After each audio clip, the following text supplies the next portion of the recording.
नमस्कार मित्रांनो, या व्हिडिओची सुरुवात मी एका पद्याने करणार आहे। ते महत्त्वाचं अशासाठी आहे कारण ते भारताचा इतिहास अंगावर रोमांच उठेल अशा पद्धतीने सादर करतं। पण त्याही पेक्षा महत्त्वाचं आहे की हे पद्य गायल्याप्रकरणी महाराष्ट्रातल्या मराठी आणि हिंदू तरुणांना कदाचित त्यांची नोकरी गमवावी लागू शकते, त्यांच्या शिक्षणावर परिणाम होऊ शकतो। कारण दूषित विचारांनी भरलेले मराठी पत्रकार त्यांच्या मागे लागलेले आहेत। हे पद्य कदाचित महाराष्ट्राचे मुख्यमंत्री देवेंद्र फडणवीस यांनी देखील गायलं असेल, कारण ते स्वतः राष्ट्रीय स्वयंसेवक संघात होते आहेत आणि संघाच्या कार्यक्रमात हे पद्य वेळोवेळी गायलं जातं, लोकांना प्रेरणा देतं। आमच्याकडे तर स्थानिक गणेशोत्सवात तर ते नेहमीच म्हटलं जातं, गूंज उठी है हल्दी घाटी घोड़ों के इन टापों से, गूंज उठी है हल्दी घाटी घोड़ों के इन टापों से, वीरों की ये सेना लेकर राणा लड़ता मुगलों से। राणा म्हणजे राणा प्रताप, कोणाशी लढतोय? राणा मुगलोंसे। हाथी पे सलीम है, हाथी पे सलीम है, चेतक पे राणा है, हाथों में भाला है, देखो चेतक हाथी के मस्तक पे ये चढ़ गया, टप टप टप टप टप टप टप टप टप टप टप टप टप टप टप टप। म्हणजे काय आहे याच्यामध्ये? कशा प्रकारे हल्दी घाटीच्या लढाईमध्ये महाराणा प्रतापांनी समोर मुघलांचं अजस्त्र सैन्य असताना आणि सलीम हत्तीवर बसला असताना त्या हत्तीच्या मस्तकावर आपला चेतक घोडा चढवला आणि हल्ला केला। महाराणा प्रतापाचं बलिदान संपूर्ण भारताला प्रेरणा देणारं आहे। पण आम्ही इथे राहणार, इथलं रेशन खाणार, इथल्या सगळ्या सोयीसुविधांचे लाभार्थी होणार, पण आम्हाला मात्र हा इतिहास मान्य नाही अशा मनोवृत्तीचे लोक आजही इथे आहेत। आणि त्यांची तळी उचलायला मराठी पत्रकार आघाडीवर असतात, ज्यांना दिल्लीमध्ये जेनझीचा उन्माद एका प्रकारे स्वातंत्र्याची चळवळ असल्यासारखं वाटलं होतं, तिथे त्यांना अपमानित केलं। त्याच टीव्ही चॅनलचा, म्हणजे ज्या टीव्ही चॅनलच्या पत्रकारांना या जेनझीच्या लोकांनी घाबरवलं होतं, जीवे मारण्याची धमकी दिली होती, त्याच टीव्ही चॅनलचे पत्रकार अशा प्रकारच्या बातम्या दाखवतात। ही सगळ्यात वाईट गोष्ट आहे। बातमी काय आहे तर राष्ट्रीय स्वयंसेवक संघाच्या महाविद्यालयीन विद्यार्थ्यांचा, म्हणजे वेगवेगळ्या शाखांवर जातात, त्यांचा एक ग्रुप नाणेघाटामध्ये सहलीसाठी गेला होता आणि या सहलीसाठी तिथे पाऊस होता, धबधबा होता, तिथे ते हे पद्य म्हणत होते आणि त्या पद्य म्हणत असताना पार्श्वभूमीवर दोन मुस्लिम तरुणी बुरखा घातलेल्या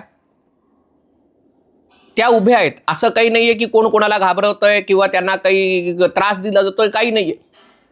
हा ग्रुप शांतपणे त्यांच्या याच्यामध्ये हे आवेशपूर्ण पद्य म्हणतोय, मुस्लिम मुली उभ्या आहेत। याच्यावरनं अर्थ काढल्याशिवाय, तुम्ही काहीतरी विकृत अर्थ काढल्याशिवाय काही दिसत नाहीये। पण याच्यावर आधारित तक्रारी करण्यात आल्या, माध्यमांकडे हा व्हिडिओ शेअर करण्यात आला की कशा प्रकारे उन्मादी हिंदू युवकांनी मुस्लिम तरुणांना घाबरवलं, त्यांना त्यांच्या मनात दहशत निर्माण केली। राणा प्रतापचं शौर्यगीत गायल्यामुळे जर कोणाच्या मनात दहशत निर्माण होत असेल तर त्यांनी या देशात राहू नये, या स्पष्ट मताचा मी आहे। हा या देशाचा इतिहास आहे आणि हे या देशाचं वर्तमान आहे आणि भविष्यही हेच असणार आहे। त्याच्यासाठी जर कोणाला भीती वाटत असेल की कोणी एक पद्य ऐकून त्याच्यामध्ये कशा प्रकारे राणा प्रताप सलीमच्या हत्तीवर चेतक घोड्यानिशी चालून गेला, मी अरेतुरे करतोय कारण आपण देवालाही अरेतुरे करतो आणि ज्यांच्याबद्दल आदर असतो, जे आपल्याला आपलेसे वाटतात त्याला आपण अरेतुरे करतो, आजीला पण, आईला पण, सगळ्यांना अरेतुरेच करतो आणि ते आदराने असतं। त्याच्यामध्ये कुठलाही असं काही कमीपणा दाखवायचा नाही, कारण हल्ली कशाने अपमान होऊ शकतो। हे पद्य ऐकून कोणाला वाटेल की त्यांच्या मनात दहशत भरवण्यासाठी किंवा त्यांना घाबरवण्यासाठी किंवा अशा प्रकारचे राष्ट्रप्रेमाने भारलेले तरुण, खरं तर आज देशाची गरज आहे। तेथे दिल्लीला जंतर मंतरवर उघडे नागडे प्रकार, काहीतरी बिभत्स भाषा, अश्लील चाळे करणारे लोक या माध्यमांना स्वातंत्र्य सैनिक वाटतात, आधुनिक युगाचे स्वातंत्र्य सैनिक वाटतात, पण जे अशी राष्ट्रप्रेमाने भारलेली गाणी गातात, जी पद्य म्हणतात, ते जर यांना दहशतवादी वाटत असेल, कारण या सगळ्या व्हिडिओचं कोणतीही शहानिशा न करता अनेक मराठी माध्यमांनी आणि आघाडीच्या हिंदी माध्यमांनी त्याचं वृत्तांकन असं केलं की हिंदू तरुणांनी, उन्मादी हिंदू तरुणांनी नाणेघाटामध्ये मुस्लिम तरुणींना घाबरवलं, त्यांच्या मनात दहशत निर्माण केली.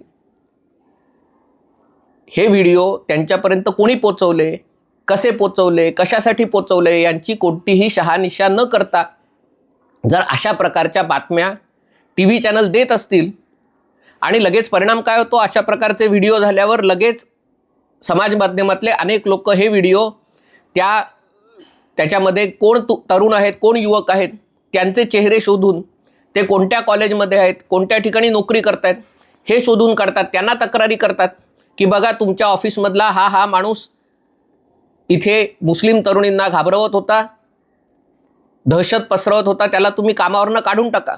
आणि दुर्दैवाने अशा वेळेला सरकार ज्या खंबीरपणे उभं राहायला हवं, कारण सरकार परवाच गेल्याच आठवड्यात एका मोठ्या मंत्र्यांची बैठक झाली, त्यांनी सांगितलं ते अशा गोष्टीत लक्ष देत नाही, ते लोकसेवेची कामं करण्यात पूर्णपणे गढून गेलेले असतात.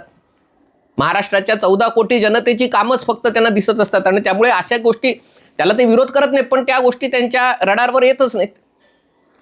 आणि त्यामुळे अशा वेळेला कंपन्यांनी कारवाई केली, कॉलेज महाविद्यालयांनी कारवाई केली की नको आपल्याला हे असलं टेन्शन नको, तर त्या तरुणांची नोकरी, त्यांचं शिक्षण याच्यासमोर प्रश्नचिन्ह उपस्थित होऊ शकतं. हे खरं आहे जर कोणी हिंदुत्वाच्या नावावर खरंच कोणाला धमकावत असेल, काही त्याच्यामध्ये महिलांची छेड काढत असेल, कारवाई झाली समजू शकतो. पण एक ग्रुप पिकनिकला गेलाय, तिथे पद्य म्हणतोय, देशभक्तीपर गाणी म्हणतोय, बाजूला मुस्लिम मुली उभ्या आहेत, त्यांना काही अडचण नाही आहे, असं काही तिथे बाचाबाची होताना किंवा त्या मुलींना घेरलंय वगैरे असंही काही दिसत नाही आहे. असं असताना एका रीलच्या आधारे तक्रार करायची आणि माध्यमांवर हा विषय चालवायचा, याला काही अर्थ नाही आहे. खरंच हा छोटासा विषय आहे, याच्यावर व्हिडिओ करावा का नाही हा विचार एरवी मी केला असता, पण या व्हिडिओत ओळखीच्यातले लोक आहेत आणि ते असं वागणार नाही याची मला खात्री आहे आणि त्यामुळे त्यांच्या समर्थनासाठी हा व्हिडिओ करत आहे. काल रात्री प्रभाकर सूर्यवंशी यांनी देखील या विषयावर व्हिडिओ केलेला आहे. मला असं वाटतं सुशील इतरही लोक करतील आणि त्याच्याद्वारे जागृती होईल आणि मराठी माध्यमांना सुबुद्धी सुचेल. कारण अजूनही 235 जागा असूनही महाराष्ट्र सरकार 14 कोटी लोकांची सेवा करण्यात इतकं घडून गेलेलं आहे की त्यांना आपल्याच राज्यातील माध्यमं आपल्या विरुद्ध कशा प्रकारचा अजेंडा चालवतोय त्याची काही त्यांना सोयर सुतक नाही आहे, फिकीर नाही आहे. त्यांचं असं म्हणणं आहे की ज्या मध्यम वर्गाने आम्हाला मतदान केलं, ज्या मराठी माणसांनी मतदान केलं, आम्ही फक्त 14 कोटी लोकांची सेवा करणार आहोत आणि ही सेवा करूनच आम्ही सत्तेवर येणार आहोत आणि त्यामुळे आम्हाला काही नॅरेटिव्ह वगैरे हे आम्हाला ठेवायचंच नाही आहे, ही लढाई आम्हाला लढायचीच नाही आहे.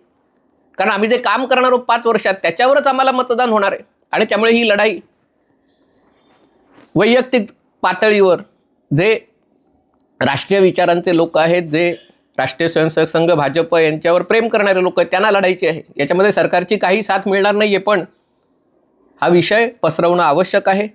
किमान या तरुणांवर कोणती कारवाई होऊ नये, त्यांचं भवितव्य धोक्यात येऊ नये, एवढी गोष्ट जरी आपण साध्य करू शकलो, त्यांचं कौतुक करणं, खरं तर त्यांचं सत्कार करायला पाहिजे, कौतुक करायला पाहिजे की अशा प्रकारे धबधब्यांवर दारू पिऊन धिंगाणा न घालता, अश्लील चाळे न करता राष्ट्रप्रेमाची गाणी गाते.